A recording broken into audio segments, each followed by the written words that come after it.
ำเป็นทีมสถานีธรรมะออนไลน์ขอเชิญติดตามชมรายการธรรมสากัจฉา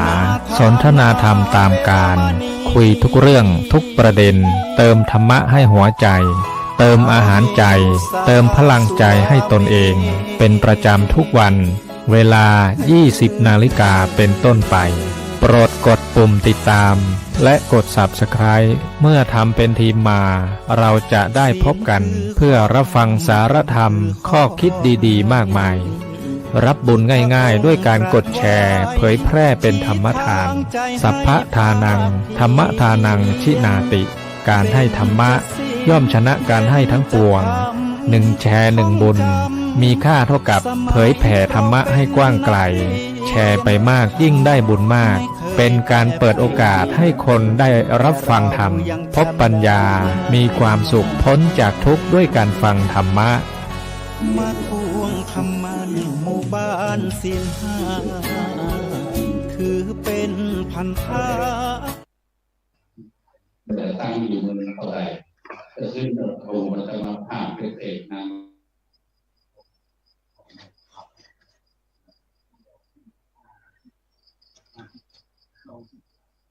ศีลธรรมนำสุขทุกสมัยเราเป็นไทยเพราะมีธรรมประจำชาติหากไร้ศีลสิ้นธรรมต่ำอำนาจประเทศชาติจะอยู่ได้อย่างไรกันขอกราบขอบคุณธรรมสวัสดีกับบรรดาท่านผู้ฟังแล้วก็ท่านผู้ชมทุกท่านที่กำลังติดตามช่องธรรมะเป็นทีมทีวีออนไลน์กลุ่มประสงค์อุบาสกอุบาสิการ่วมกันเผยแผ่ธรรมะออนไลน์ไลฟ์สดทาง Facebook ทาง YouTube สถานีวิทยุ FM คลื่น 104.50 เมกะเฮิรตซ์พร้อมทั้งภาคีเครือข่ายคลื่นสีขาว8จังหวัดภาคเหนือซึ่งในค่ำคืนนี้ก็เป็นคืนวันศุกร์ที่8เดือนธันวาคมปีพุทธศักราช2566ก้าวกับผมอัตมภาพพระครูโสพลปริยัติก็ได้นำรายการสังฆพัฒนาเพื่อประชาชนบทบาทพระสงฆ์ในยุคนิวนอร์มอนมาพบกับบรรดาท่านผู้ฟังท่านผู้ชมเป็นประจำทุกคืนวันศุกร์เวลาตั้งแต่ 20 นาฬิกาเป็นต้นไปจนถึงเวลาประมาณ 21:30 นาที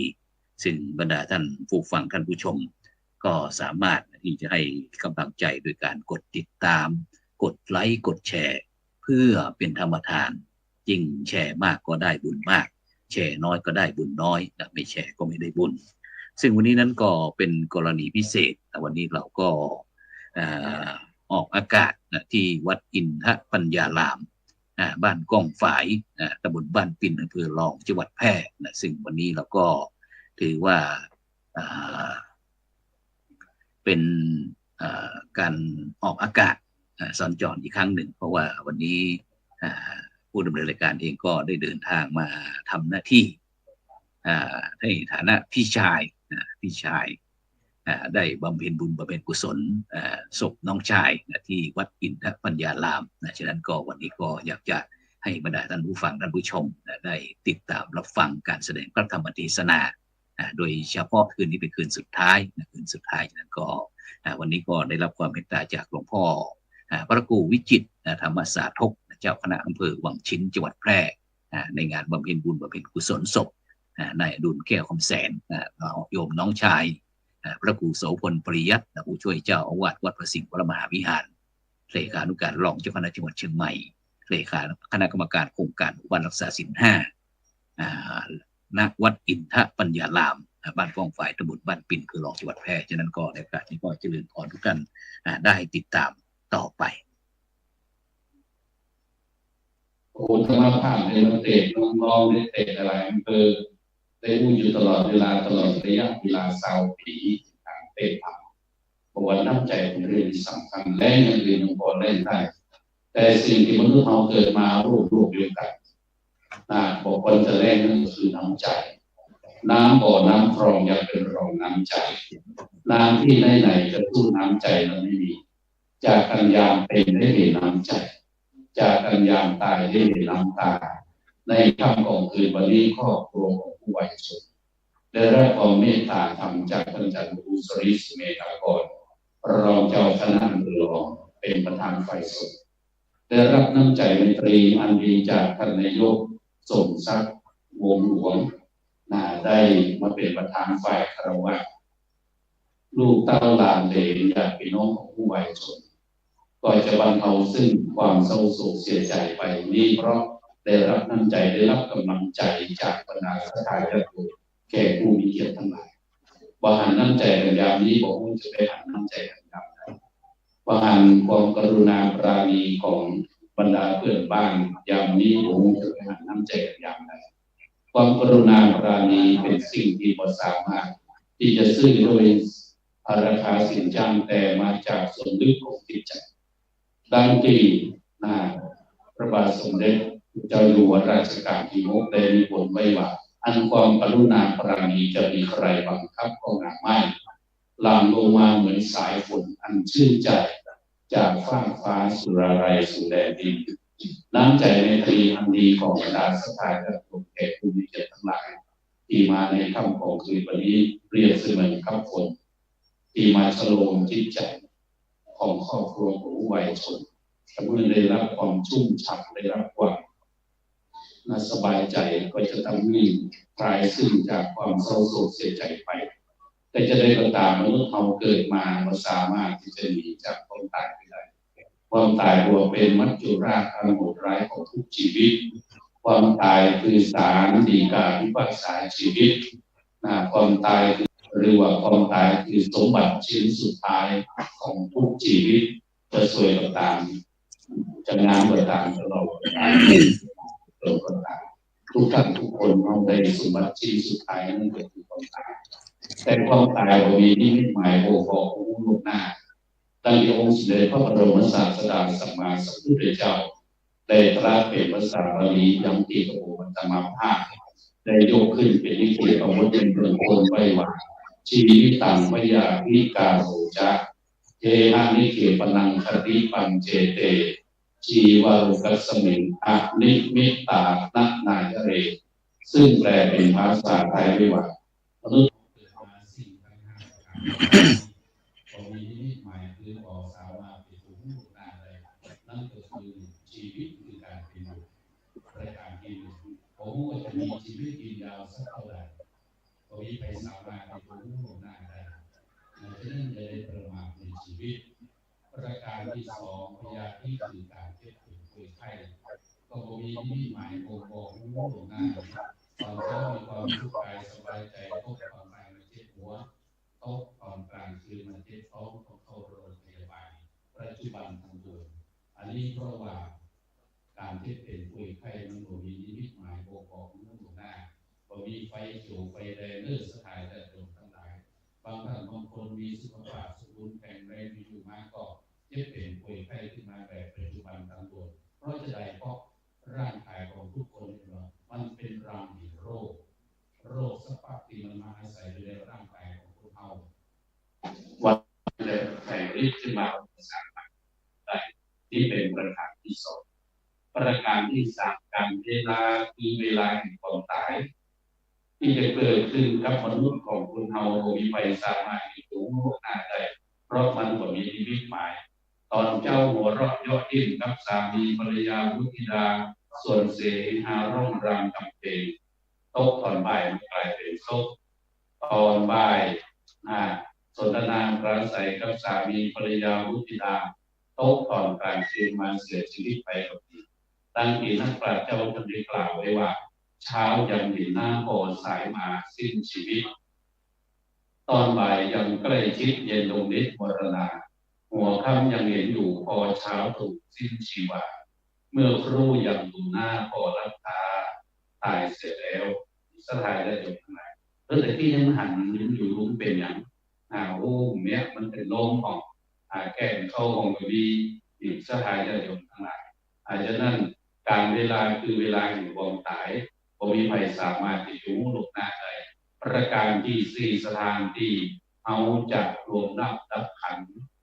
ก็บ่มีใครรู้หลบหน้าว่าสถานที่ไหนนั่น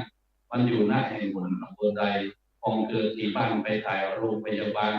ห้องเกิดโรงพยาบาลมันตายกลางถนนตามไปห้างหมากกองห้องเกิดเมืองไทยไปตายประเทศอิสราเอลจะดีนี่สถานที่สถานที่ตายมีใครสามารถที่จะพูดได้และประการที่ห้าหลังจากที่มนุษย์เราล่มหายตายจากคติหรือดวงวิญญาณจะไปที่ไหนทางใดก็มีใครสามารถที่จะพูดได้อยู่ขึ้นกับอุปกรรมนำแต่งของแต่ละท่านแต่ละคนคณะที่มีชีวิตอยู่ว่าจะใช้ชีวิตจะได้สิ่งทั้งหลายเหล่านี้จะนำพาคติหรือดวงวิญญาณเอาไปจะนั้นจะได้ประมาทในชีวิตมีชีวิตอยู่คือยึดเอาพระพุทธเป็นผู้นำเอาพระธรรมเป็นผู้ส่งเอาพระสงฆ์เป็นผู้ชี้แนะขอเมื่อมีสิ่งทางภาวนาเป็นเพื่อดำเนินชีวิตพอมีชีวิตอยู่ก็จะสบายจากโลกนี้ไปก็สะดวกอยู่ก็จะไม่ลำบากจากก็จะไม่ลำเค็ญอยู่ก็จะมีคนฮักจากก็จะมีคนอะไรรวมรับผ่านไปก็จะมีคนเขาเสียดายและที่เติมหนักดังนั้นสิ่งที่สำคัญนั่นก็คือฐานะที่ดำรงชีวิตอยู่ชีวิตทุกท่านคุณเกิดขึ้นมาแล้วก็ตั้งอยู่แล้วก็จะดับไปก่อนที่จะดับไปก็คือฐานะที่ทุกท่านทุกคนทุกรูปทุกนามเอาดำรงชีวิตอยู่คือตั้งอยู่เนี่ยแต่ใจชีวิตจะได้ถ้าใครก็โยมสาธุชนคนดีทั้งหลายเวลาในแรงในค่ำในคืนเราดูหนังดูละครทีวีช่อง7 ช่อง 3ก็จะได้หันบทบาทของการแสดงของชีวิตในหนังบางท่านก็เป็นพระเอกบางท่านก็เป็นนางเอกบางก็เป็นดาวร้ายบางก็เป็นผู้อิจฉาเอาพอหนังไปเวลาพระเอกนางเอกออกมาชอบใจพึงพอใจเวลาดาวร้ายหรือผู้อิจฉาออกมาหัวใจพอใจบางคนพอหนังไปโดยพอทีวีไปโดยจมไปโดยกับที่ฉันได้เลยฉันนั้นชีวิตของคนเราเกิดมาเราเป็นผู้กำหนดบทบาทชีวิตว่าจะใช้ชีวิตจะได้โดยอาศัยผืนแผ่นดินนี้เป็นโรงละครแสดงบทบาทของชีวิตเราจะเป็นพระเอกหรือจะเป็นนางเอกจะเป็นดาวร้ายหรือจะเป็นผู้อิจฉาก็อยู่ที่ตัวของเราสักการได้จบเป็นผู้กำหนดบทบาทของชีวิตดังที่นักปราชญ์ราชเมธีท่านได้กล่าวไว้ว่าโลกนี้คือโรงละครปวงนี้ก่อนเราท่านเกิดมาตามไร่รำทำดีท่าตามลีลาของบทละครบางครั้งก็เศร้าบางคราวก็สุขบางทีก็ทุกข์หมอกสะท้อนมีร้ายมีรักมีจากมีจรพอจบละครชีวิตก็ลาโยมแก้วคำแสงแสดงบทบาทละครของชีวิต52 ปีชีวิตทุกชีวิตกว่าฉากจะปิดชีวิตจะลาต้องทรมานกันเหลือประมาณมิใช่พระสุขจะมาคุ้นส่งมิใช่พระพรหมจะมาเสกสรรมิใช่สุขเสาร์อาทิตย์หรือจันทร์จะยากดีมีจนก็สุดแต่วิธีกฎแห่งกรรมทำดีแล้วก็ได้ดีทำชั่วแล้วก็มีแต่เร็วสายจะนั้นทำคุณงามความดีไว้อันคุณงามความดีทำไว้ถึงคราวตายจากก็มีคนอยากช่วยแบกช่วยหาถึงทำชั่วตัวก็ต้องตัดสาบถึงมีหน้าก็ต้องป้องมันให้โกงไม่แคร์ยืดดีอยู่ที่ไหนทำไว้เถิดท่านการบุญสุนทานจงหมั่นแสวงถึงใครค้นว่าก็จะละแวงทั้งที่มืดที่แจ้งทำมันตลอดไปคือมันทำบุญดังนั้นจะได้ปรามาสในชีวิตเพราะชีวิตทุกชีวิตมีความตายเป็นที่สุดมีความตายเป็นเบื้องหน้าดังนั้นจะต้องมีการเตรียมความพร้อมเพราะว่าเขาพูดแล้วว่าความตายคือสถานีสุดท้ายของทุกชีวิตจะต้องมีการเตรียมพร้อมแต่เตรียมพร้อมจะได้เตรียมตัวก่อนตายเตรียมกายก่อนแต่งเตรียมน้ำก่อนแต่งเตรียมแบงก์ก่อนวันออกเดินทางเตรียมตัวก่อนตายเตรียมกายก่อนแต่งเวลาจะแต่งตัวต้องอาบน้ำเสร็จเรียบร้อยก็เปลี่ยนเสื้อผ้าปักแปรงมีผมยกเว้นที่เจ้ามุสลิมเขาสบายชุดนอนชุดเที่ยวกันแต่สถานหลายชุดไปงานแต่งแบบชุดหนึ่งไปงานแต่งใส่ชุดดำไปก็ได้อีกมางานประเพณีกุศลศพใส่ชุดสีชมพูมาเขาจะให้หมดนี่มันเป็นที่บ้านให้นะแต่ที่เจ้าสบายชุดนอนชุดเที่ยวประหยัดทรงผมทรงผ้าก็เป็นทรงธรรมะ ฉะนั้นพระบทเป็นพระมาหลายๆวัดอินทปัญญารามยังต้องการประสบสัมมาเนรอันนี้ชีวิตทุกชีวิตในสถานเรื่องก็จะต้องมีการเตรียมจะต้องมีการเตรียมตัวคนแต่งแล้วก็เวลามันจะแรงก็ต้องมีการเตรียมน้ำก่อนแรงก็คือเอากระสอบทรายหรือทำโลกกันน้ำไว้ก่อนมันจะว่าโอ้น้ำมันบ่ไหลแล้วอะไรนี่น้อยเดียวปากันกระสอบทรายกันซุปน้ำยมคนมันร้องกันมันกินกันไปกันน้ำอะไรสักทีฉะนั้นตอนนี้ก็ต้องเตรียมนะทีนี้การเตรียมตัวก่อนตายเตรียมจะได้เตรียมตัวก่อนตายนั่นก็คือ1ทำบุญเป็นนิจ2คิดถึงความตาย3วิจัยสมบัติ4จัดการพื้นที่อันนี้คือความหมกหมายในชีวิตทำบุญเป็นนิจมันทำบุญสุนต่างกำลังต่างศรัทธาเอาศรัทธาเป็นที่ตั้งเอาศรัทธาเป็นที่รอมีศรัทธาต้องมีปัญญาในการทำบุญถ้าเรามีศรัทธามีต่อใดทำบุญต่อกันมี100 มีปันต่อนำคนก็คือมาได้บุญมีสตังค์สักบาทแต่ยังไปซื้อกินเพราะเขามีปัญญาฉะนั้นทำบุญเนี่ยต่างกำลังต่างศรัทธาคนโบราณบ้านเราแบบห่างไปกิ่งไปตามไปเปิดกิ่งไม่ได้กิ่งเปิดตามไม่ได้ตามอันนี้เป็นว่า1ทำบุญเป็นนิจ2คิดถึงความตายคิดถึงความตายว่าชีวิตทุกชีวิต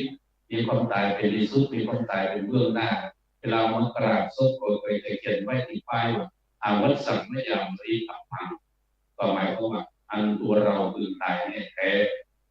มันตายได้ก็ว่าได้เกิดซิตายซิเกิดซาวตายซาวเกิดร้อยตายร้อยเกิดมาเท่าไหร่ตายเกลี้ยงมีผลมีหรือจนก็ต้องตายทั้งนั้นนะถึงสูงสักอัครฐานปานเทวาก็ต้องเจริญนาทุกคนอันนี้จะต้องบอกประมาทในชีวิตคิดถึงความตายประการต่อมาวิจัยสมบัติทรัพย์สินเงินทองเป็นของที่มีคุณมีค่าฐานะที่ทุกท่านทุกรูปทุกคนจำเป็นต้องได้ใจจำเป็นต้องได้จ่ายแต่ทรัพย์สินเงินทองทั้งหลายเหล่านั้นจะได้มาก็จะต้องอาศัยความขยันหมั่นเพียรในการทำงานไม่มีความจนในหมู่คนผู้ขยันจะต้องหมั่นทำการทำงานแล้วว่ามันทำงานแล้วไปจะรู้จักการทักษะคือประหยัดเรียกว่าขยันประหยัดซื่อสัตย์อดทนเอาขยันแล้วจะต้องประหยัดดังที่นักปราชญ์ท่านได้กล่าวว่ามีสลึงพึงบรรจบให้ครบบาทอย่าให้ขาดสิ่งของต้องประสบเมื่อมีน้อยใช้น้อยค่อยบรรจบอย่าใช้โดยไม่มากแต่หนักเพราะเศรษฐกิจมันเอาแน่นอนมาได้สถานการณ์โยเมื่อ2-3 ปีที่ผ่านมาไปคิดว่าไวรัสโควิดจะเกิดขึ้นเศรษฐกิจกำลังดำเนินไปด้วยดีพอปั๊บโรคโควิดเศรษฐกิจพังไปทั้งโลกคนมีเงินมีทองไก่เป็นคนบ่มีเงินมีทองมีรายได้กลายเป็นบ่มีรายได้ที่เป็นว่าชีวิตของคนเฮานี้อะไรมันก็ไม่แน่เศรษฐกิจมันก็เอาแน่มาได้วันนี้รุ่งพรุ่งนี้ร่วงลงไม่แน่วันนี้แย่พรุ่งนี้ยังกลับดังได้วันนี้ดังพรุ่งนี้ดับกลับเปลี่ยนไปโปรดจำไว้ทุกชีวิตอนิจจ์มันเป็นเรื่องของอนิจจ์คือในประมาณชีวิตมีเงินมีทองก็ต้องรู้จักเก็บรักษาส่วนใดที่จะต้องเอาฝากธนาคารไว้ส่วนใดที่จะต้องทำบุญส่วนใดที่จะต้องช่วยเหลืองานสังคมส่วนใดจะต้องดูสามีภรรยาบุตรธิดาอันนี้คือว่าเป็นแบ่งทรัพย์สินเงินทองถูกต้องทรัพย์สินเงินทองเป็นของมีคุณมีค่าควรจะได้มาต้องแลกด้วยหยาดเหงื่อและแรงกายแต่ทรัพย์สินเงินทองก็มีประโยชน์ฐานะที่เอาท่านทั้งหลายมีชีวิตอยู่แต่ณวันใดวันหนึ่งเขาหลงรับการจากโลกที่ไปสู่โลกไปหน้าบาทหนึ่งก็เคยมาได้10 บาท20 บาทมีหมื่นมีแสนมีล้านก็มีเป็น100 ล้านพันล้านก็เอาไปเคยมาได้ดังที่นักปราชญ์เจ้าท่านได้กล่าวไว้ว่าเงินบาทสุดท้ายที่เขาใส่ไว้ในปากสัปเหร่อมันยังพกมันไม่ยอมให้หลบปืนโถคิดขึ้นมามันช่างน่าหลบปืนเหลือว่า2 ปืนปกปิดร่างกาย บางครั้งคนเผลอสับปะเหร่อมันแอบแก้เอาผ้าไหมผ้าแพรไปเที่ยวเร่ขายต้องแต่งชุดเดียวทั้งวันเกิดและวันตายต้องไปนอนเปลือยกายบนเชิงตะกอนร่อนจนมาร่อนจนไปมาชุดวันเกิดกับชุดวันเกิดฉะนั้นก็จะได้ประมาทในชีวิตพิจารณาถึงการบริหารจัดการ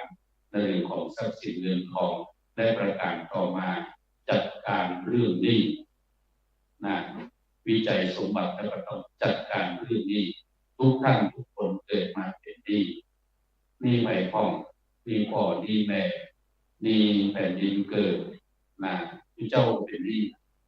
นี้สถานญาติโยมก็คืออาศัยเอาแรงแก่งอ้อนจากสถานญาติโยมแต่สถานญาติโยมเขาก็เป็นหนี้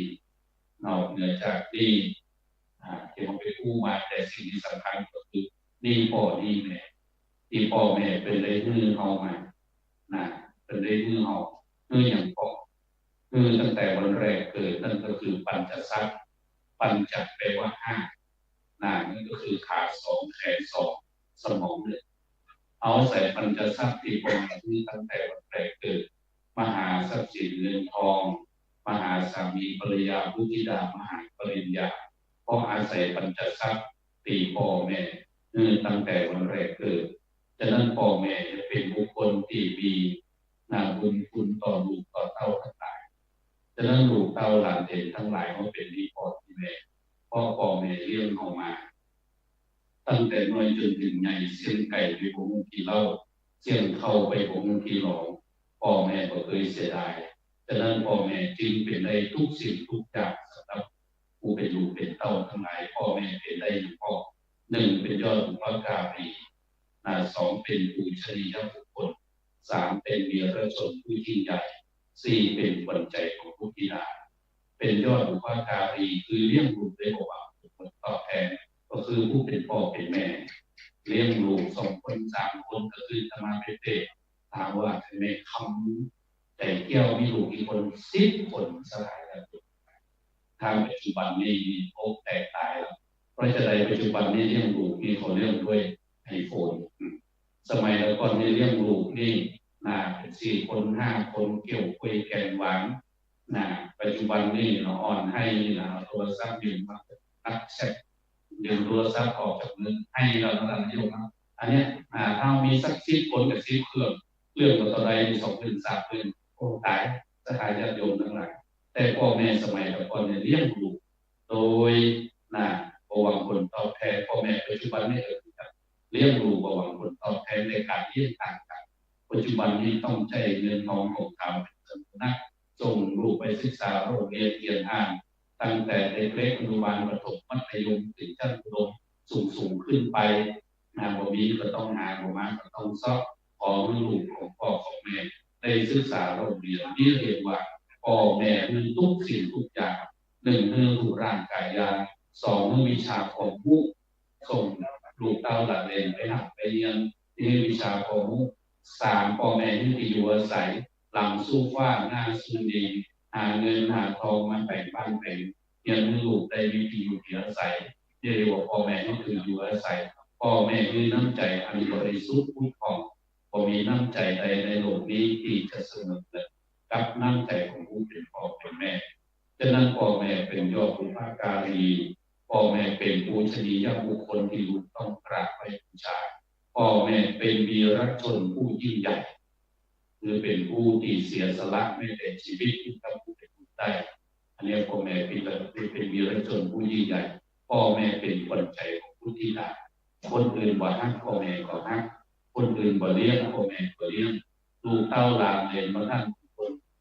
โมโหทางพ่อแม่ดีออกจากบ้านจากกองไปเป็นศีรษะกลับมาคนอื่นคนมาใครเอาอะไรออกจากบ้านแต่พ่อแม่เนี่ยโตเขากอดลูกนี่คือของฮักของพ่อของแม่ที่มีต่อลูกฉะนั้นเอาเป็นนี่พ่อนี่ไงฉะนั้นจะต้องเป็นลูกที่ดีของพ่อของแม่เหมือนกับพ่อแม่อยากคือโมเป็นนักปราชญ์ราชนีที่ท่านได้กล่าวไว้ว่าพ่อแม่อยากให้ลูกเป็นอย่างพ่อนั่นก็คืออยากให้เป็นน้ำต่อไปนี้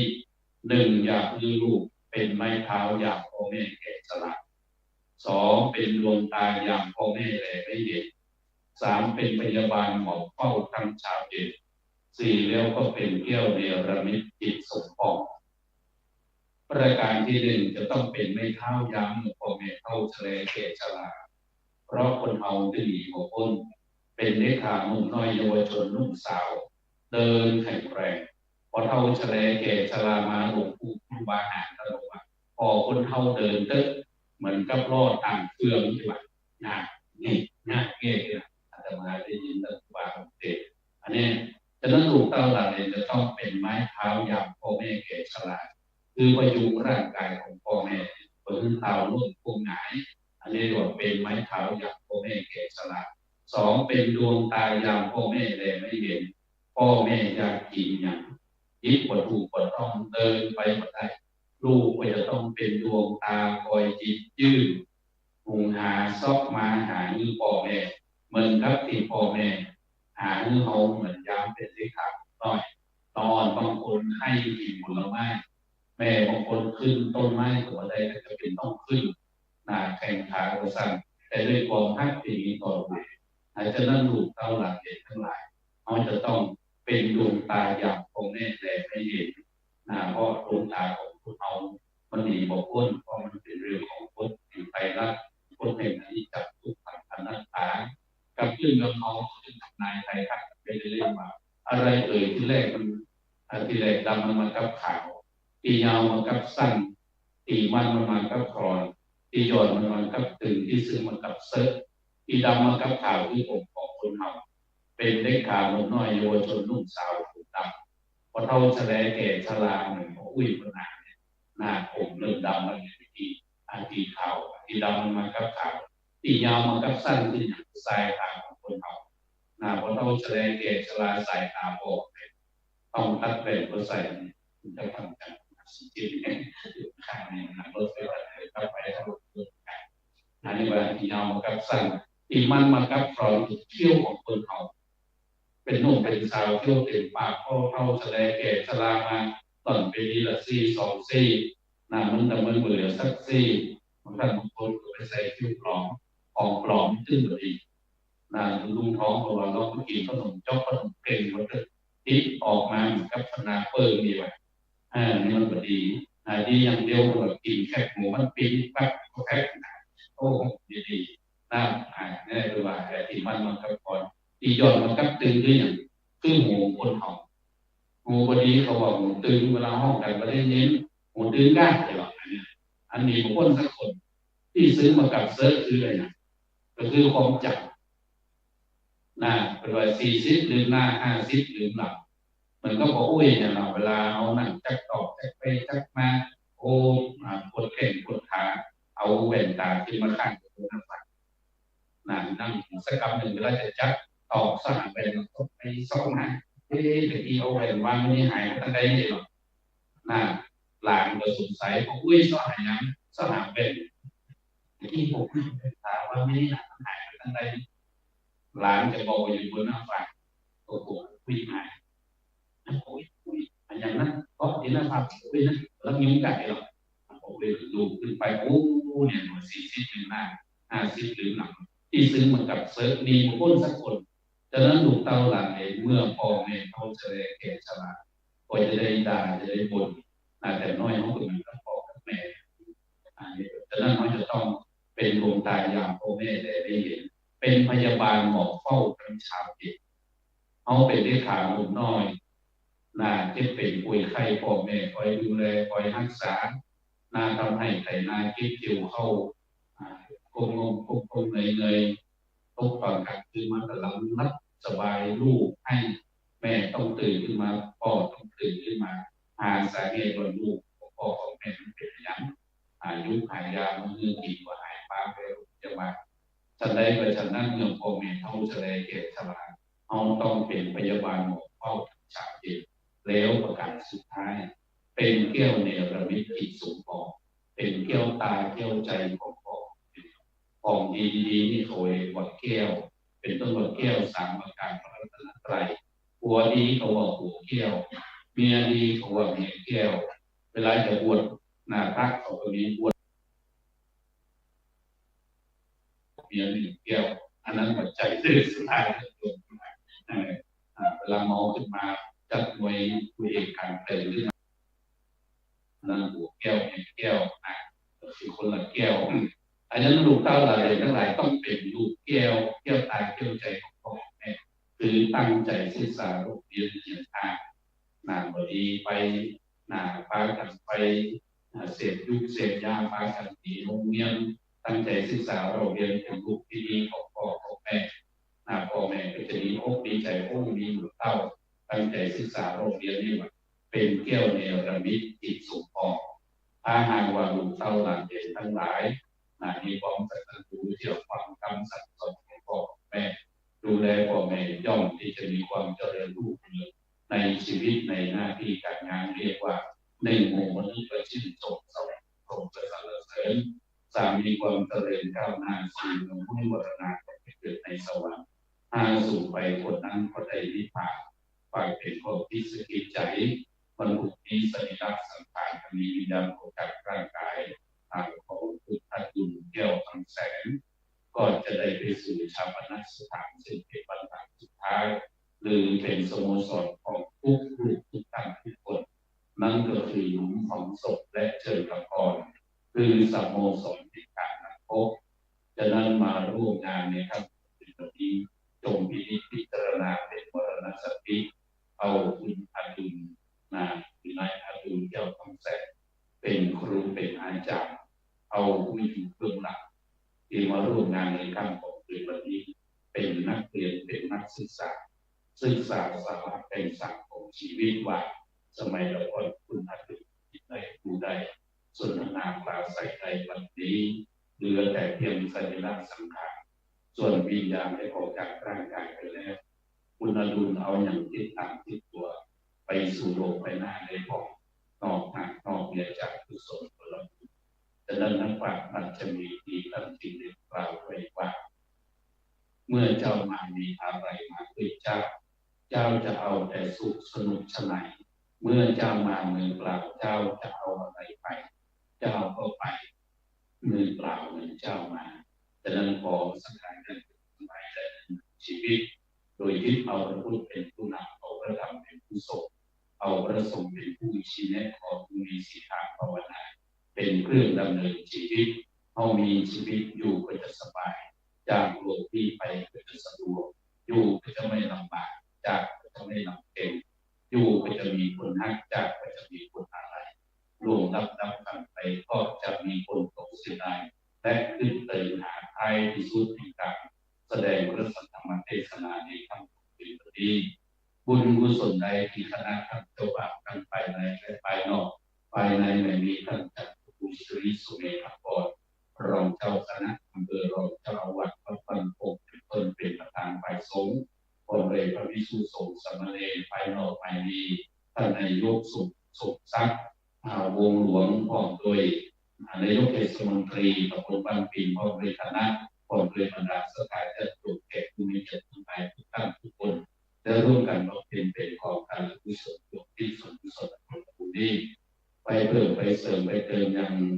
บุญกุศลที่คุณอาคุณแก้วคำแสนได้ทำไว้ขณะมีชีวิตอยู่ได้นำที่ตั้งดวงวิญญาณของผู้วายชนได้ไปสู่ในที่สุคติภพหรือภพที่ดียิ่งขึ้นไปกุศลผลบุญทั้งหลายจงเป็นปฏิพรยอดกลับมาปกปักรักษายังสมณะสถานและสถานเกิดตุแก่ภูมิเจ็บทั้งหลายทุกท่านทุกคนยุครูปทุกนามขอมีสุขภาพร่างกายสมบูรณ์แข็งแรงปราศจากทุกข์โศกโรคภัยพยาธิอันตรายในวิบัติทุกปวงพร้อมกันนั้นก็ขอมีเจริญรุ่งเรืองในชีวิตในหน้าที่การงานการเงินในธรรมขององค์สมเด็จพระสัมมาสัมพุทธเจ้าตลอดถึงเจริญไปโดยอายุวันนะสุขภาพจงทุกประการแสดงพระสัทธรรมเทศนามาก็หังว่าขอวัดเวลาขอสมบูรณ์อยู่ที่พระธรรมเทศนาองค์ไม่แต่เพียงเท่าที่เอวังก็มีด้วยประกาศฉันใน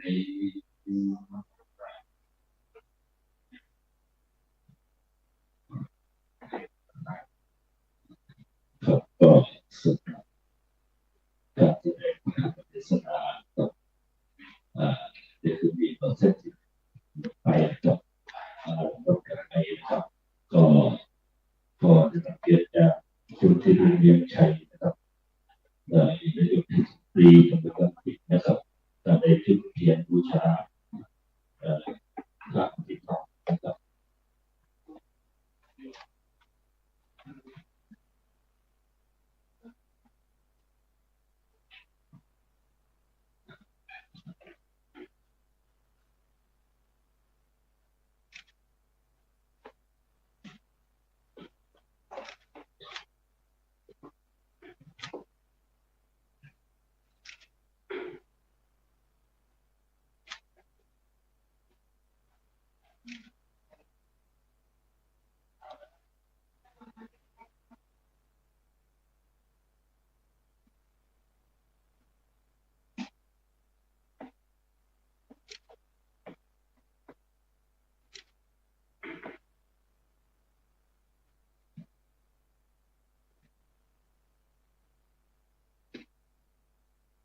นะโมตัสสะ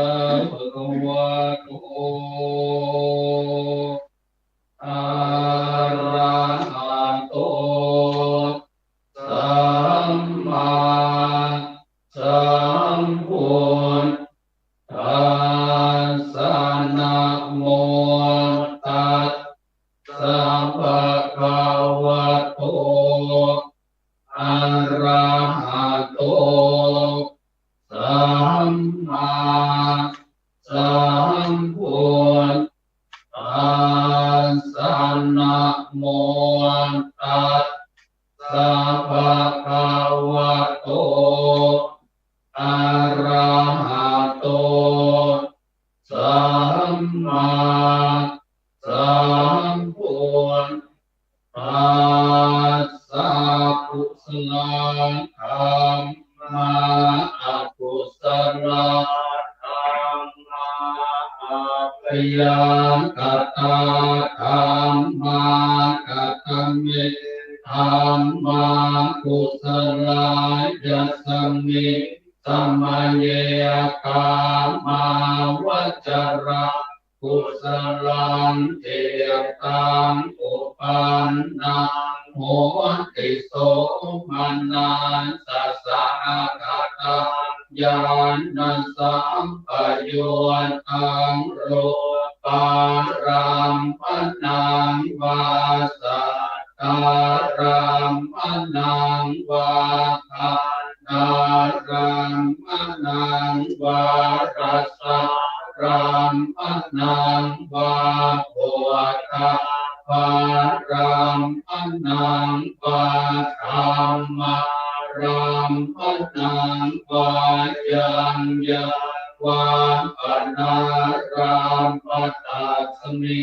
สัมมาเยปัสโสโหติอเวเพโกโหติเย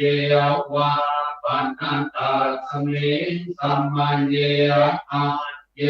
ปิอาติปัตติจัสสมุปปันนาอโรปิโนตัมมาอิเมตัมมากุศลาปัญจขันธารโรปะขันโทเวทนาขันโทสัญญาขันโทการะขันโทวิญญาณขันโทตาตะกะตะโมรูปะขันโทยังกินติรูปังอติตานาคตปัจจุปันนังอาจาตังวาปะเหตาวาโอราริตังวาสุมังวาเอียนังวาปะเนตังวายังทุเรวาสันติเกวาตะเตกะจังอภิสัญโยหิตวาอภิสังติเปตวาอายังโวจติโรปะขันโทสังฆโหอสังฆโหสังฆหิเตนะอสังฆหิตาอสังฆหิเตนะสังฆหิตังสั สังกาหิเตนะสังกาหิตังอาสังกาหิเต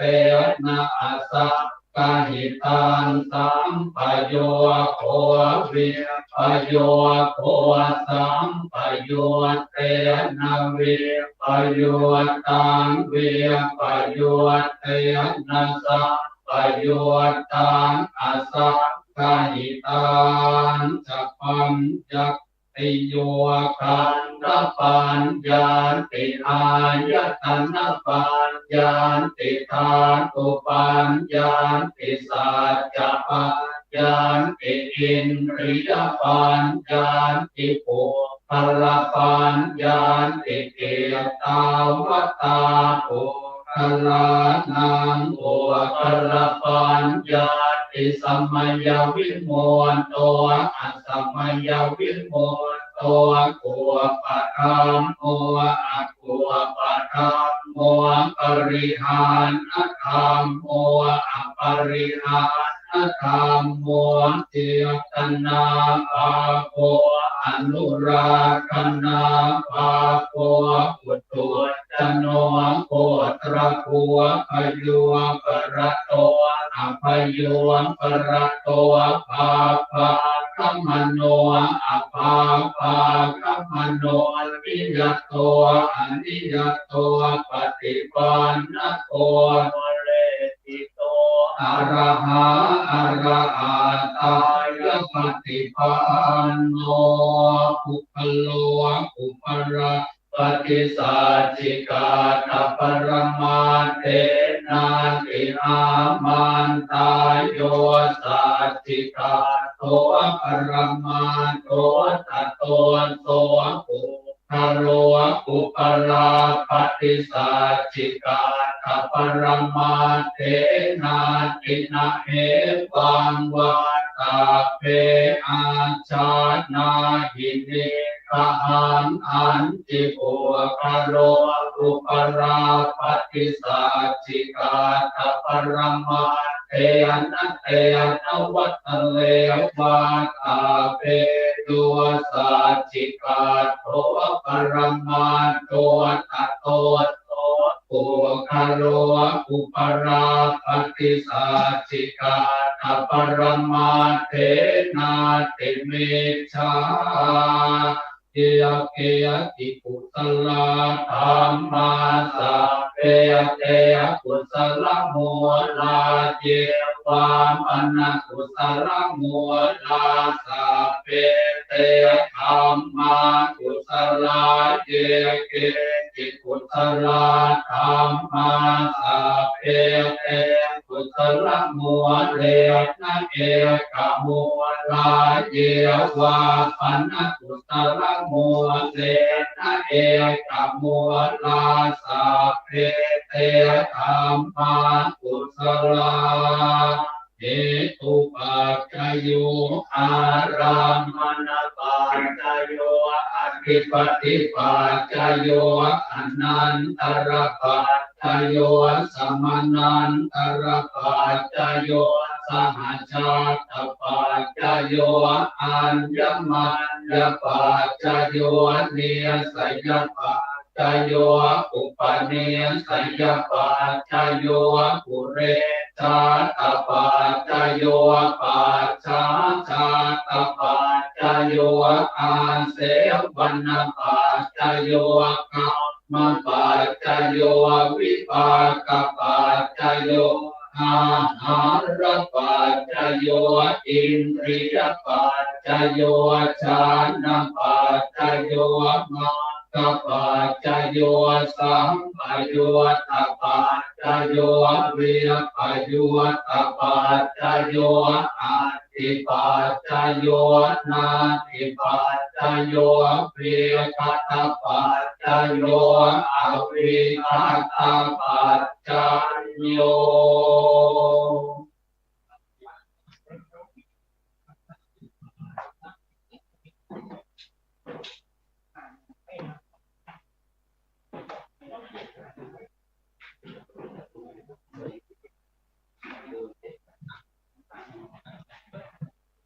ครับก็สุด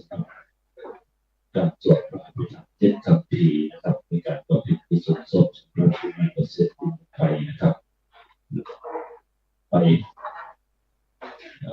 ท่าน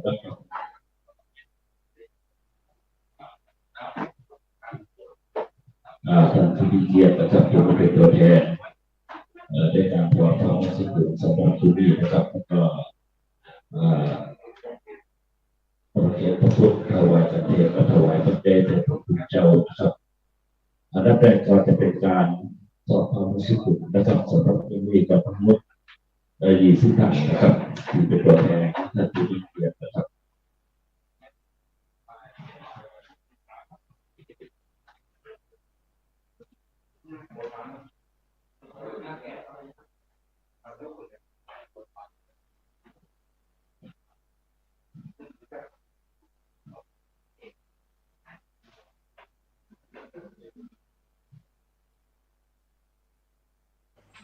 ซึ่งในขณะหลังจากที่พระคุณเจ้าได้ ท่านผู้ใหญ่สมศักดิ์สุขีนะครับผู้ใหญ่บ้านศรีดอนชัยผู้ชี้เป็นนะครับประธานที่2นะครับคุณพลเกียวและเขียวบ้านกอนะครับท่านที่3นะครับคุณพลกันถามรวมนะครับสมาชิกสภาเทศบาลบางพลีและท่านที่4นะครับคุณปราโมทกฎทองนะครับจากบ้านหลวงประสุทธิ์นะครับขอเชิญครับ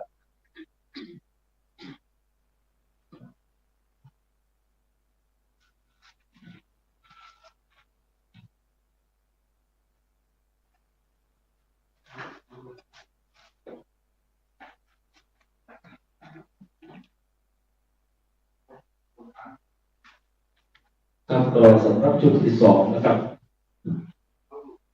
ชุดที่2มีขอได้รับเกียรติจากคุณบำรุงคำยักษ์แก้วนะครับบางคนเป็นอานะครับท่านที่2นะครับคุณสุพลกาเป็นสมาชิกสภาเทศบาลบางปิดนะครับท่านที่ผู้ช่วยวิเชียรเดินนะครับบางศรีดอนชัยบริสิทธิ์และท่านที่4นะครับคุณอารันต่อสู้นะครับสอบกบ้านศรีดอนชัยนะครับประธานกองสิงห์หมู่บ้านศรีดอนชัยผู้ชี้ผิดนะครับเดินครับ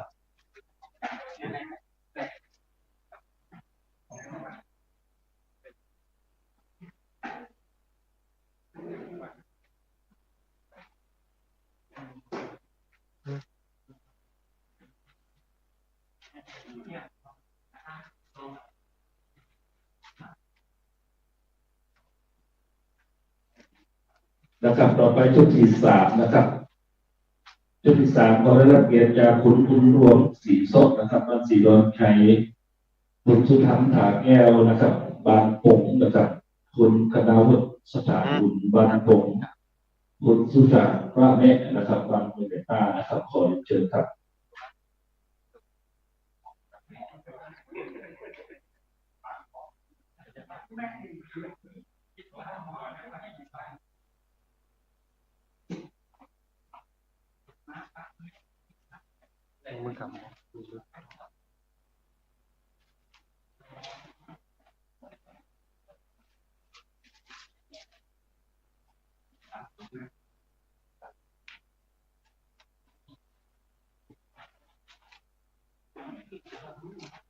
ครับต่อไป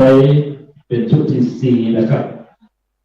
ชุดที่4ขอได้รับเกียรติจากคุณลุยนะครับคำใสบางนัสสันนะครับ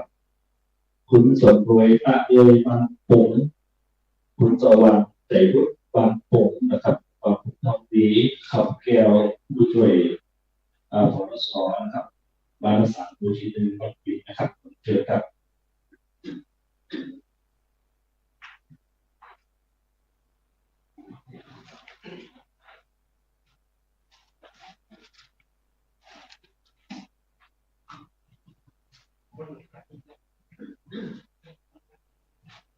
และชุดที่5นะครับชุดที่5ขอได้รับเกียรติจากคุณประสิทธิ์โสภาแปลงบางปงนะครับคุณประสิทธิ์โสภาแปลง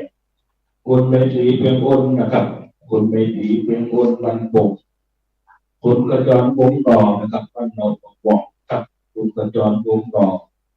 คุณสุชาติสำเร็จนะครับบ้านปอนะครับเชิญครับ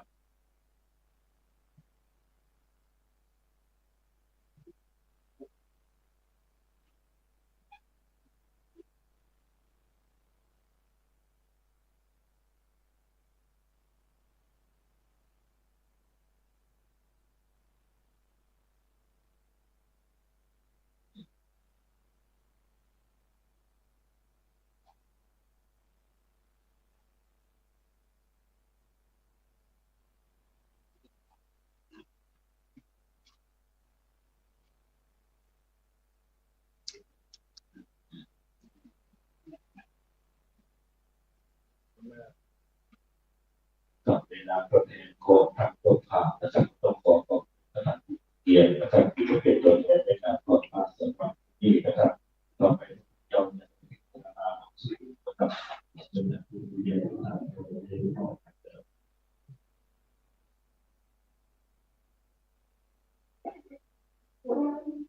อันนี้จะวัฏสังขาราอุปาทวยธรรมิโนอุปาจิตวานิโรจันติเตสังอุปัตตโมสุโขอนิจจาวัฏสังขาราอุปาทวยธรรมิโนอุปาจิตวานิโรจันติเตสังอุปัสสโมสุโขอนิจจาวัฏสังขาราอุปาทวยธรรมิโนอุปาจิตวานิโรจันติเตสังอุปัสสโมสุโข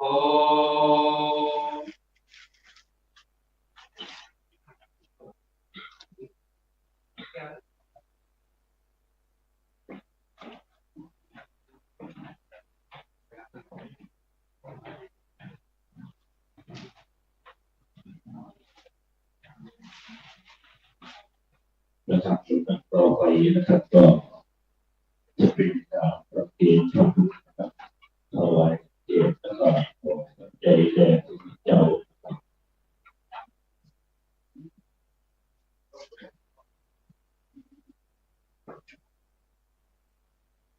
ก็สำหรับประเคนพระพุทธในวันนี้นะครับขอได้รับเกียรติจากท่านผู้ใหญ่วัฒนาผาโตนะครับผู้ใหญ่บ้านศรีนนท์ไทยในบุญสุดนะครับ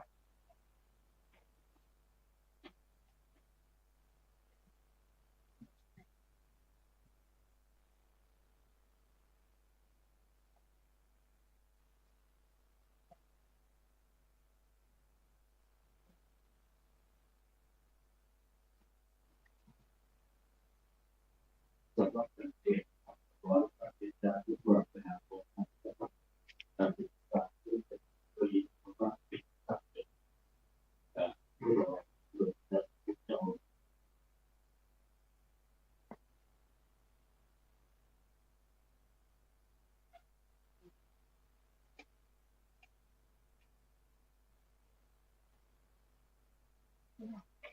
นะครับสำหรับเราไว้ปัจจัยเอาสีต่างนะครับขอรับเกียรติจากคุณประภาพรวงหลวงนะครับ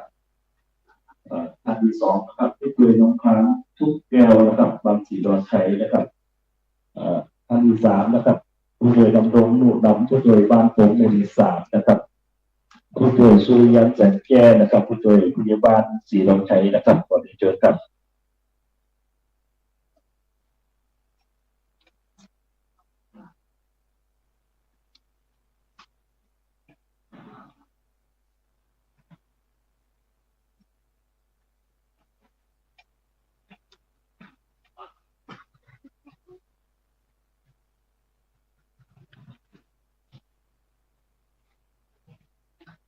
กับในนามตัวแทนของทางผู้ข่าวต้องขอขอบคุณนะครับผู้เกียรตินะครับที่เป็นตัวแทนในการประเคนพระพุทธถวายกับเกียรติถวายปัจจัยแด่พระเจ้าสำหรับเรื่องนี้นะครับต่อไปเจ้านะครับก็จะได้อนุโมทนาพร้อมกับผู้สื่อปอดนะครับขอเชิญท่านผู้เกียรติทุกท่านนะครับท่านที่ตั้งใจอนุโมทนารวมกันนะครับ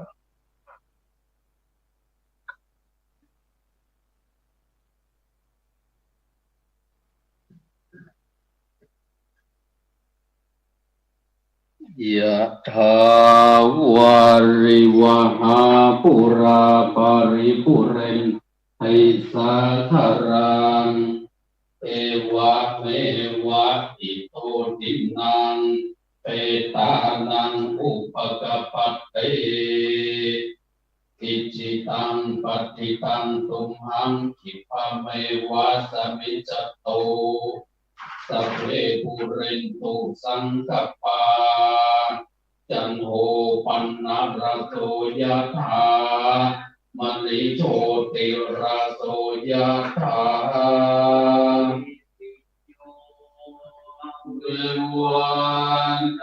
า นตุสัพพะโรโควินาสตุมาเตภวันวันตรายโยสุขีติตายุโกภวะอภิวาทนาสิเตสเนจังโกวันตา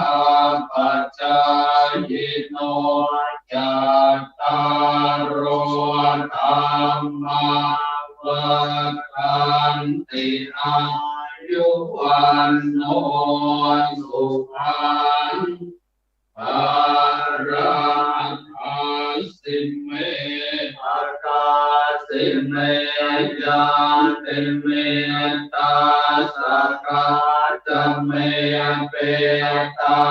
นาตังกินังกาจาโมเปกัตตมโนสรังนาริโรนังวาโสโกยาวันยาปริเทวันนานาตังเปตานัมมันทายาเอวันเตกันติยาตายโยอายัญจะโกภาคินาทินาสันตังนิสุปฏิทิตานิกราตานิตายาสัทธานาโสอุปการปฏิโสยาติธรรมโมจายานิทานสิโตเปตานโพจาจักตาอุราราภรันจะเปียโพน้ำมันโนปฏินันโตเอหิโพจังปัสสุตังอนาปการเตวัตตุสัพพมังคังรักขันตุสัพพเทวตาสัพพโพธานุภาเวนัสสะทาโสติภวันตุเตภวันตุสัพพมังคังรักขันตุสัพพเทวตาสัพพธรรมานุภาเวนัสสะทาโสติภวันตุเตภวันตุสัพพมังคังรักขันตุสัพพเทวตาสัพพสังฆานุ ภาเวนัสสะทาโสติภวันตุเต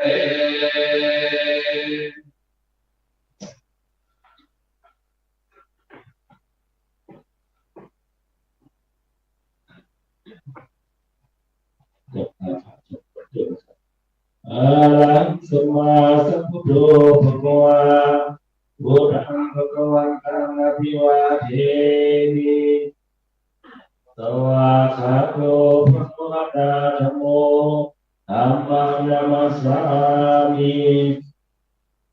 สุปฏิปันโนภะคะวะสาวกสังโฆสังฆังนามามิ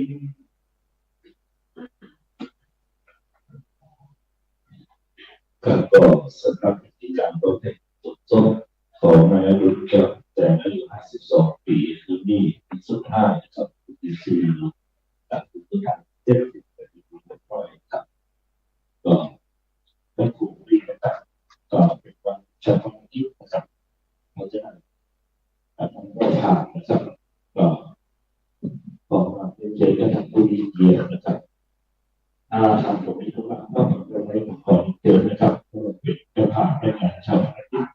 ในวันพุธนี้ข้ามนะครับสำหรับวันนี้นะครับเราจะฟังของเราจะเรียนรู้ทุกท่านนะครับที่ได้เรียนรู้เป็นเจ้าภาพในการเป็นกุศลสดสำหรับวันนี้นะครับเจ้าภาพก็ทำความสู้ของเราใน ผู้นั้นเคยเป็นความทำการใส่ไปนะครับแต่ว่าผมจะรีบก็ต้องขอสวัสดีครับ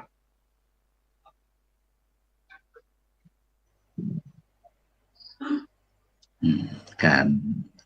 ไลฟ์สดจากวัดอินทปัญญารามวัดกองฝ่ายในงานบำเพ็ญบุญบำเพ็ญกุศลศพในอดุลแก้วอมแสงซึ่งเป็นโยมน้องชายของผู้ดำเนินรายการเองซึ่งก็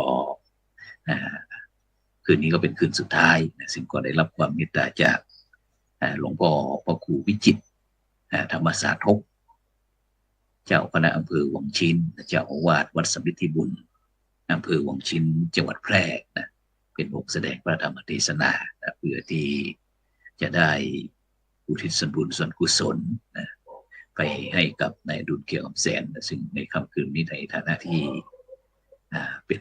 เจ้าภาพก็ต้องขอบคุณอนุโมทนากับบรรดาท่านผู้ฟังท่านผู้ชมซึ่งทุกท่านพรุ่งนี้ได้ว่างจากกิจภารกิจที่อยากจะมาร่วมในงานชาปนกิจก็เรียนเชิญเจริญพรที่เวลาในภาคเช้าก็จะเป็นการ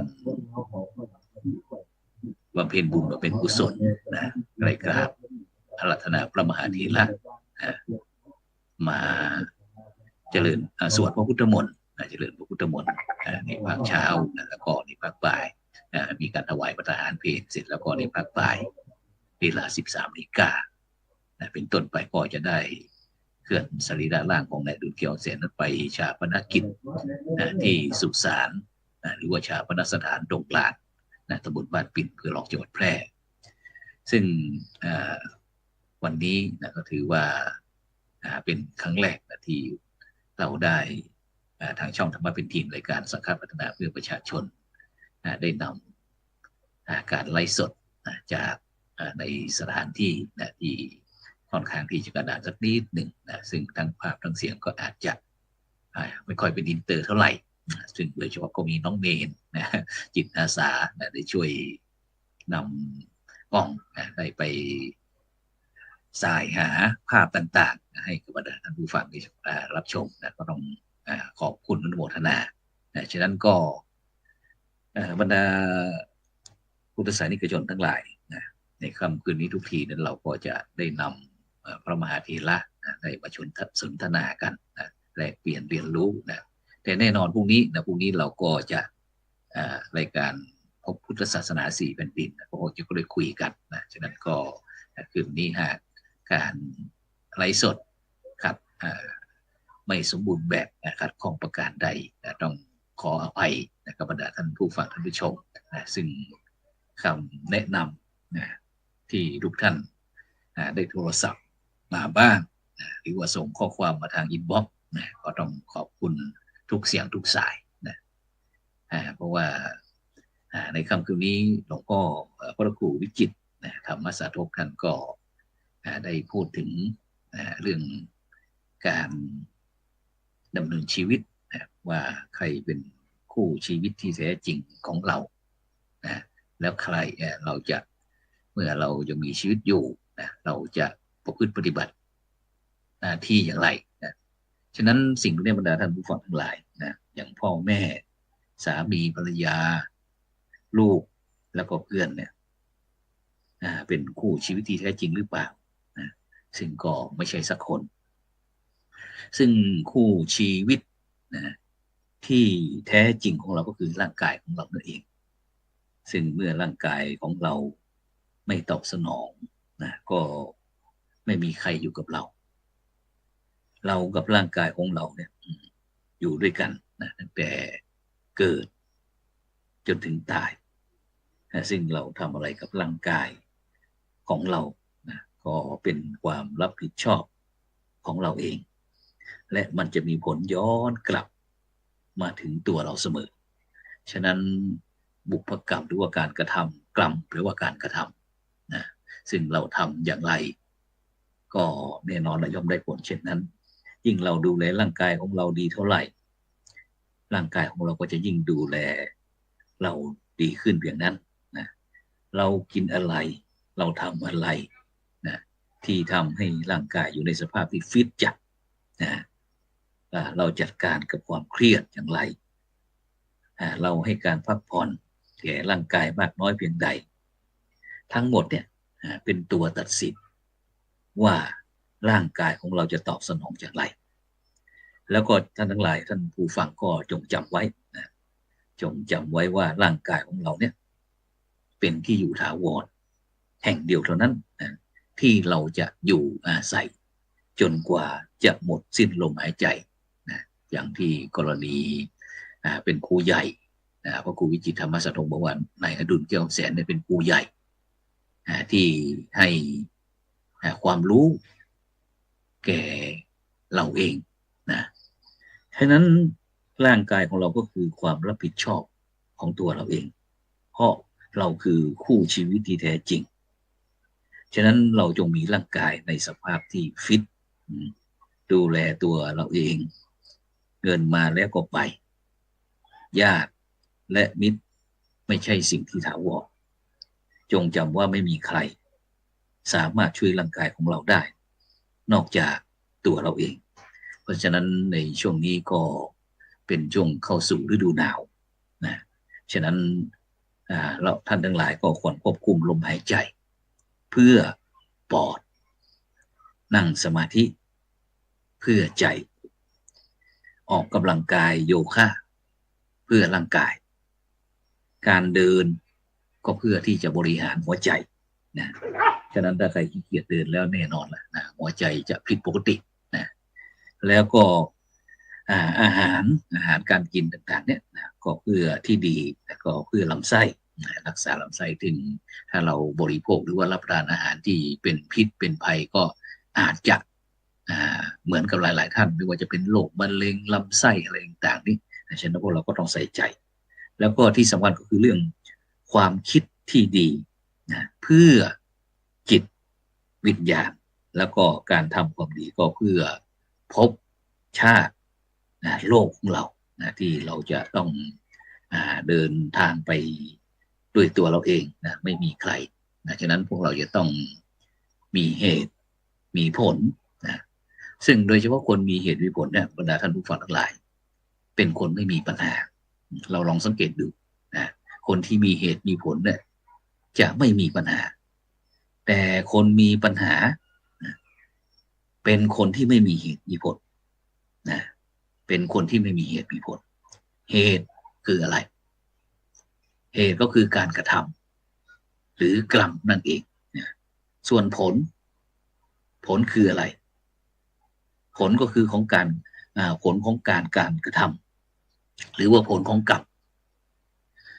ฉะนั้นเนี่ยบรรดาท่านผู้ฟังทั้งหลายคนมีเหตุมีผลเนี่ยจึงหมายถึงคนที่ยอมรับความจริงในสิ่งที่เป็นเหตุและก็ในสิ่งที่เป็นผลได้ซึ่งเมื่อเราจะพูดถึงหรือว่าสร้างเหตุอะไรนะจึงมีสติไตร่ตรองก่อนเป็นเสมอนะแล้วก็ที่สำคัญคือเป็นคนที่ไม่พลีพรามทำเพลงใช้อารมณ์เป็นใหญ่ฉะนั้นการสร้างเหตุดีผลออกมาดีเป็นที่พอใจ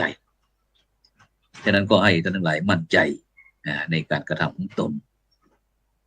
ผลออกมาไม่ดีไม่น่าพอใจนะเราท่านทั้งหลายก็ต้องยอมรับในผลนั้นๆเพราะฉะนั้นเนี่ยบรรดาท่านผู้ฟังทั้งหลายผลการกระทำของคนอื่นสิ่งอื่นๆหรือว่าธรรมชาติต่างๆเราท่านทั้งหลายจงเข้าใจว่าเป็นธรรมดาของเขาคนมีเหตุผลต้องไม่มีอคติต่อคนอื่นและสิ่งอื่นไม่เอาตัวเองไปที่ตั้งหรือไม่เอาแต่ใจตัวเองยอมรับในผลต่างๆที่ตนเองหรือว่าตนเองทำหรือว่าคนอื่นทำได้ง่ายๆนะถือว่าประการคนมีเหตุผลเนี่ยเป็นคนที่พูดง่ายฟังก็ง่ายเข้าใจก็ง่ายอย่างที่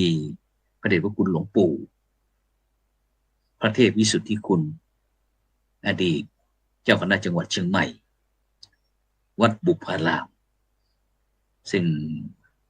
ผู้ดำเนินการเองเคยสนองงานเมื่อครั้งที่พระเดชคุณหลวงปู่ดำรงตำแหน่งเจ้าคณะจังหวัดเชียงใหม่ผู้ดำเนินการเองก็เป็นพระครูประหลัดอาณานุกรมของหลวงพ่อเจ้าคณะที่อดีตเจ้าคณะจังหวัดเชียงใหม่นะท่านก็บอกว่าถ้าเราเป็นพระเนี่ยไม่ว่าจะเป็นพระเป็นโยมพูดง่ายๆนะต้องอยู่ง่ายกินง่ายฉันง่ายแล้วก็ไม่มักง่ายนะเพราะฉะนั้นเนี่ยบรรดาท่านผู้ฟังทั้งหลายในปัจจุบันนี้เราจะสังเกต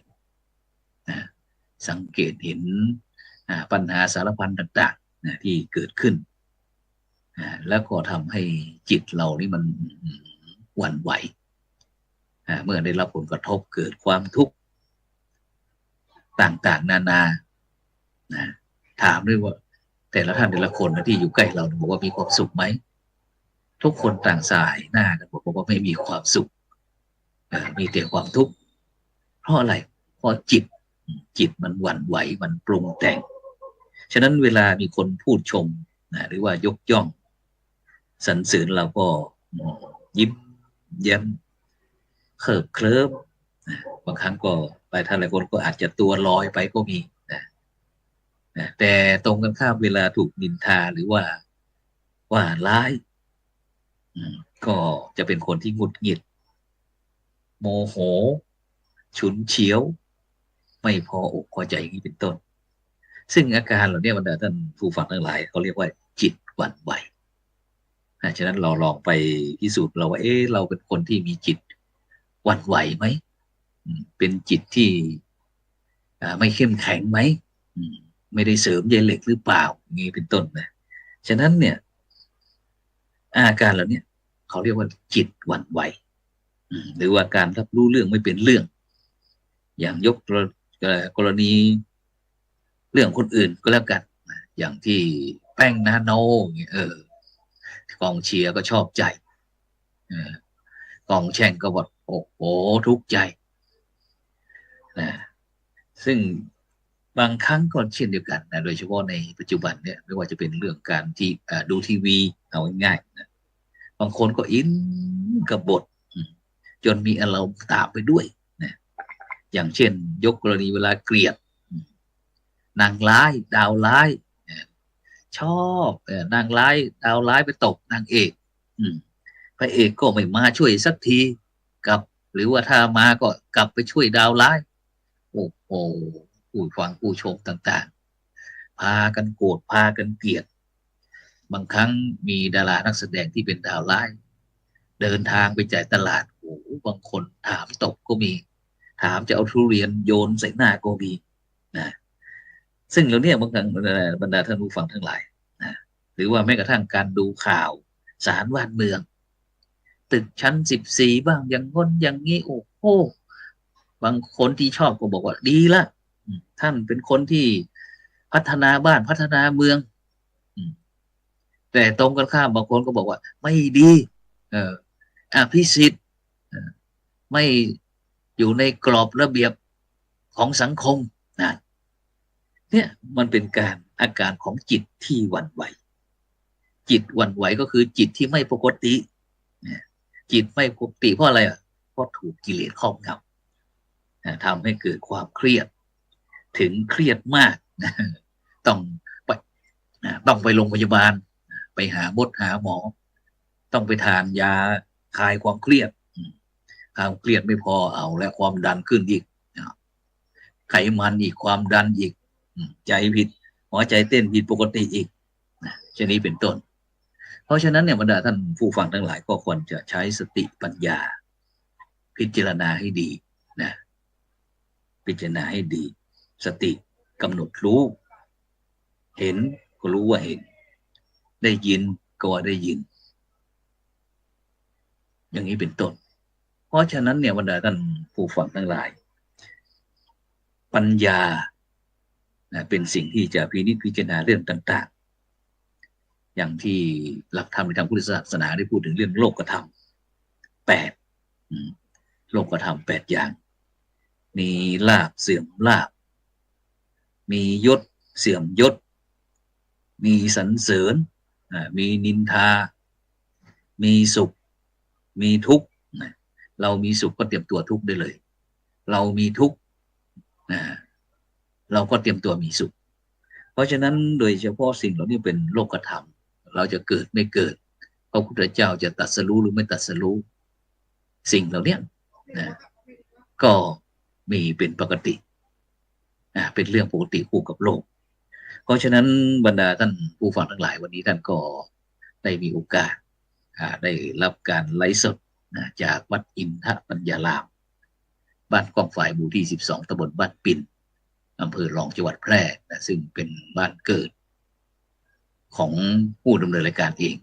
ซึ่งก็ได้มีการพัฒนาชุมชนโดยมีวัดเป็นศูนย์รวมจิตรวมใจให้กับพี่น้องพุทธศาสนิกชนฉะนั้นก็วันนี้เราก็เลยเห็นความสำคัญว่าไหนๆก็ละเมื่อน้องชายได้เสียชีวิตด้วยโรคมะเร็งซึ่งถือว่าเป็นโรคยอดฮิตฉะนั้นการรับประทานอาหารการกินต่างๆอย่างผู้ดำเนินรายการเองแม้กระทั่งพระพี่ชาย2 ลูกก็มะเร็งน้องชายคนเล็กก็มะเร็งไม่รู้ว่าเราจะรอดไหมยังคิดอยู่ฉะนั้นการที่เราดำเนินชีวิตด้วยความไม่ประมาทก็จะทำให้เราเนี่ยมีชีวิตที่ยืนยาวในการที่จะสร้างคุณงามความดีแต่สิ่งที่สำคัญก็คือเรื่องการชำระจิตชำระใจเพราะใจคนเราเนี่ยหากไม่มีกิเลสหรือว่าไม่มีอกุศลจิตหรือว่าความคิดไม่ดีจิตใจใสสะอาดเปรียบเหมือนกับภาชนะใส่ของที่ล้างสะอาดดีแล้วถือว่าเป็นของที่มีค่านำมาใช้ได้ภาชนะสะอาดไม่ว่าจะเป็นแก้วใส่น้ำก็เป็นแก้วน้ำที่ดื่มได้อย่างชื่นอกชื่นใจ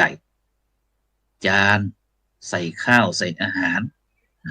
ก็เป็นจานที่ใส่ข้าวใส่อาหารที่ทานได้อร่อยน้ำใจสะอาดใส่ศีลก็มีคนเป็นคนมีศีลที่น่าเคารพนับถือใส่ธรรมก็เป็นคนมีธรรมที่น่ายกย่องสรรเสริญน่าเคารพนับถือซึ่งตรงกันข้ามหากในใจของแต่ละท่านแต่ละคนมีแต่ความอาฆาตพยาบาทมีแต่ความโลภความโกรธความหลงโลภอยากได้ของคนอื่นเห็นแก่ตัวไม่อยากแบ่งปันให้ใครชาวบ้านก็เรียกว่าขี้เหนียวมีแต่ความอิจฉาริษยานี่ก็คือใจสกปรกซึ่งใจของคนไม่ดีเนี่ยบรรดาท่านผู้ฟังทั้งหลายเหมือนภาชนะที่สกปรกไม่มีใครอยากที่จะนำเอาไปใช้ใส่อาหารการกินต่างๆเพราะฉะนั้นเนี่ยภาชนะใจของใครคนนั้นก็หมั่นดูแลมันที่จะชำระสะสางล้างให้สะอาด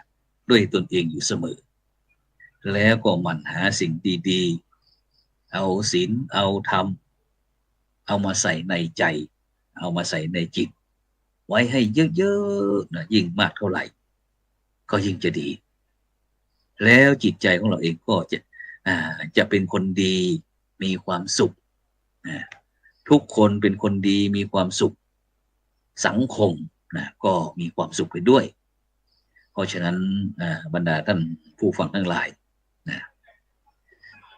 โดยเฉพาะหลักธรรมของในหลวงรัชกาลที่9เมื่อก่อนนี้เดือนธันวาคมนี้ไม่ว่าจะเป็นพระสงฆ์องค์เจ้า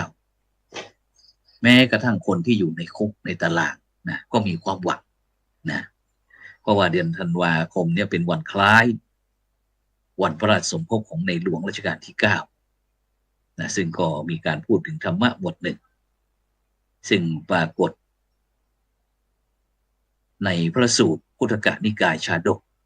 มี10 ข้อ 10 ประการนะที่เราท่านหลายอาจจะเคยได้ยินได้ฟังบอกว่าทศพิธราชธรรมนะก็คือธรรมของพระราชา10 อย่างซึ่งโดยเฉพาะบรรดาท่านผู้ฟังทั้งหลายทศพิธราชธรรมนะก็คือธรรมะสำหรับพระราชาหรือว่าธรรมะสำหรับคนที่เป็นผู้ปกครองไม่ว่าจะเป็นพ่อบ้านแม่บ้านผู้ใหญ่บ้านกำนันในอำเภอผู้ว่าอะไรต่างๆที่หรือแม้กระทั่งหน่วยงานราชการหัวหน้าโรงเรียนสถานีตำรวจอะไรต่างๆเนี่ยควรจะมีทศพิธราชธรรมหรือว่าธรรมที่เป็นสำหรับคนปกครองหรือว่าเป็นหัวหน้าไม่ว่าจะเป็นเรื่องการให้ภาษาบาลีว่าทานังทานังก็คือการให้หรือว่าการเสียสละทรัพย์สิ่งของช่วยเหลือคนอื่นบำเพ็ญสาธารณประโยชน์เพื่อส่วนรวมนี่คือว่าทานังการให้ส่วนข้อที่2ก็คือสีลังสีลังก็คือความประพฤติที่ดีงามทางกายทางวาจาแล้วก็กระทำแต่สิ่งที่เป็นสุจริตธรรมสีลังแล้วข้อที่3ว่าปริจาคังปริจาคังก็คือเรื่องการเสียสละความสุขส่วนตนเองเพื่อความสุขส่วนรวมของชนหมู่มากข้อที่4บอกว่าอาชวังอาชวังก็คือความซื่อตรงความซื่อสัตย์มีความจริงใจไร้มารยาไร้มารยาแล้วก็ข้อที่5บอกว่ามัทธวังมัทธวังก็คือการมีอัธยาศัยหรือว่านิสัยอ่อนโยนไม่เย่อหยิ่งหยาบคายกระด้างถือตัวกิริยามารยาทก็เรียบร้อยมีความสุภาพเรียบร้อยนุ่มนวลส่วนข้อที่5ทศพิธราชธรรมข้อที่5ก็คือตะปังตะปังก็คือความเพียรความเพียรที่จะเผากิเลสเผาผลาญกิเลสไม่ให้จิตใจฟุ้งซ่านรู้จักยับยั้งข่มใจตนเองได้ไม่ลุ่มหลงในอำนาจวาสนานี่เขาเรียกว่าตะปังตะปังก็คือเรื่องความเพียรส่วนข้อที่7อักโกทังอักโกทังก็คือความไม่โกรธความไม่อาฆาตมาตร้ายมีความเมตตาปรารถนาดีเป็นประจำจิตประจำใจอักโกทังความไม่โกรธไม่อาฆาตมาตร้ายท่านใดที่มีความอักโกทังก็คือความไม่โกรธไม่ก็ทำให้จิตใจผ่องใสข้อที่8อวิหิงสาการไม่เบียดเบียนผู้อื่นไม่บีบคั้นไม่กดขี่ข่มเหงเอารัดเอาเปรียบอวิหิงสาแล้วก็เข้าที่9ขันติก็คือความอดทนอดกลั้นต่อการทำการงานและสิ่งอื่นๆสุดท้ายทศพิธราชธรรมข้อที่10อวิโลทนังก็คือความหนักแน่นถือความถูกต้องเที่ยงธรรมเป็นหลักไม่เอ็นไม่เอียงไม่หวั่นไม่ไหวเพราะถ้อยคำที่ประจบหรือว่าเพราะคำนินทาเพราะลาภสักการะ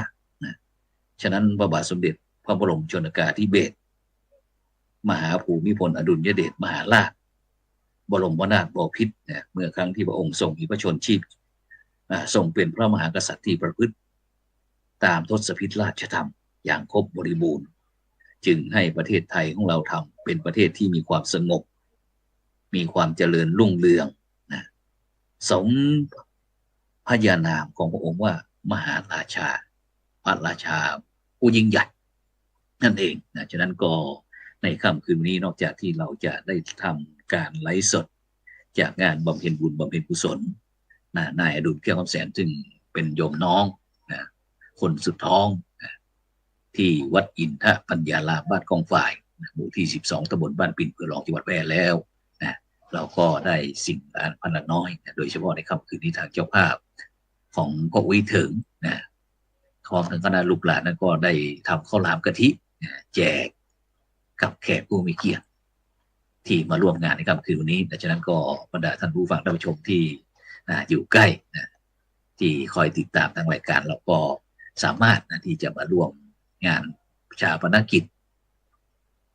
ศพน้องชายนะที่วันพรุ่งนี้ก็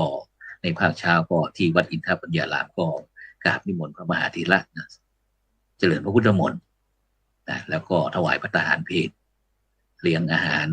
แขกผู้มีเกียรตินะแล้วก็เวลาพักบ่าย 13 นาฬิกาก็จะได้นำสรีระร่างน้องชายไปชาปนกิจนะตามหลักธรรมในทางพุทธศาสนาต่อไปดังนั้นก็ในค่ำคืนนี้ก็เวลาหมดเวลาจำเป็นที่จะต้องนำรายการจากบรรดาท่านผู้ฟังก่อนพรุ่งนี้เราก็พบกันในรายการพระพุทธศาสนา4แผ่นดินนะซึ่งก็จะได้กราบนิมนต์ท่านอาจารย์พระมหาดวงทิพย์ปริยัติธารีท่านอาจารย์พระมหาวรเชษฐ์มหาวิทยโยหรือว่าคณะครูบาอาจารย์นะครับท่านอาจารย์พระครูที่จังหวัดเชียงรายนะแล้วก็ที่ลำปางด้วยนะมาคุยสนทนากันฉะนั้นก็ในค่ำคืนนี้ก็หลับฝันดีมีเงินใช้ไร้โลคาพยาธิไม่เจ็บไม่จนร่ำรวยทุกบุญสำหรับในค่ำคืนนี้ขอกล่าวคำว่าสาธุ กาเมมุสาสุราเม